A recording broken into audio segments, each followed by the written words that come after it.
এখানকার প্রতিষ্ঠাতা কি হরিদাস বাবু? হ্যাঁ, উনি মহান হরিদাস বাবু, যিনি এই বৃন্দাবন ধাম প্রতিষ্ঠা করেছেন। তো দাদা আপনার নাম কি? আমার নাম শ্রী টগর দেবনাথ। এখানে আপনি কি কোনো দায়িত্বে আছেন?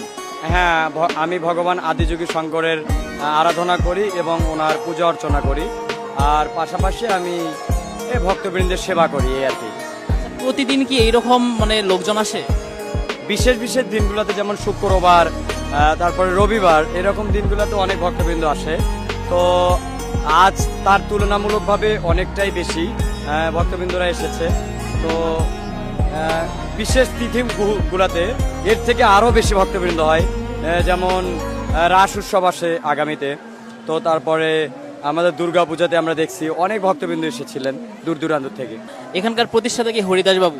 হ্যাঁ, উনি মহান হরিদাস বাবু, যিনি এই বৃন্দাবন ধাম প্রতিষ্ঠা করেছেন এবং দেশের যে সুনামধন্য সব থেকে বড় প্রতিষ্ঠান হিসেবে এটি পরিচালিত হচ্ছে এবং পরিগণিত হচ্ছে। তো এটা ওনাকে কৃতজ্ঞতা জানাচ্ছি এবং কোটি কোটি প্রণাম জানাচ্ছি। এই মন্দিরটা প্রতিষ্ঠা করতে মোটামুটি কত ব্যয় হয়েছে? বর্তমানে তাও 17 কোটি প্লাস চলে গেছে। অনেক টাকা, অনেক টাকা। এত ডোনেশন পাইছে নাকি নিজের কোনো অর্থ? এটা ওনার নিজস্ব ব্যক্তিগত অর্থ। আচ্ছা, হরিদাস বাবু সম্পর্কে আর দুই একটি কথা বলবেন। আচ্ছা, প্রথমত উনি একজন ব্যবসায়ী, আর ওনার রিসর্ট ছিল, রিসর্টের ব্যবসা করতো, পার্ক ছিল। তো এই ধরনের বড় বড় ব্যবসায়ের সাথে ওনার জড়িত আছে। আচ্ছা, এই জমিটা কতখানি হবে?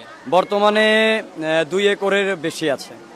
আরো মনে হয় প্রশস্ত হচ্ছে। হ্যাঁ, দিন দিন হচ্ছে। এটা আপনাদের আশীর্বাদ, এবং আপনারা যদি আমাদের সাথে থাকেন তাহলে এটা আরো উন্নতির দিকে এগিয়ে যাবে, এই আমাদের বিশ্বাস। ধন্যবাদ, ভালো থাকবেন। হর হর মহাদেব। ওম নমঃ শিবায়। শিবায়।